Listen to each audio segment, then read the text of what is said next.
নববৃষ্টির রূপ যাকে প্রত্যক্ষ করে প্রস্ফুটিত মনের পাপড়ি মেলা ছন্দ নিয়ে হরষিত মনের সুরগুলো তালে তালে কবিতায় তুলে ধরে এই কবিতা লেখা আমার নিজেরই, সেটা পাঠ করে শোনাচ্ছি।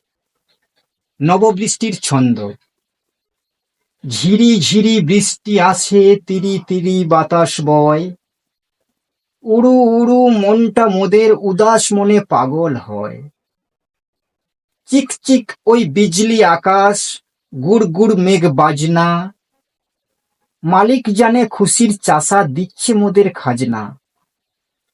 জ্যৈষ্ঠী আষাঢ় বুনবে যে বীজ, চোষা মাটির গন্ধ, ক্ষণিক শিশির সবার জন্য দিচ্ছে নতুন ছন্দ। নমস্কার। ভালো লাগলে একটু আশীর্বাদ, একটু ভালোবাসা, ক্ষণিকের শিশির।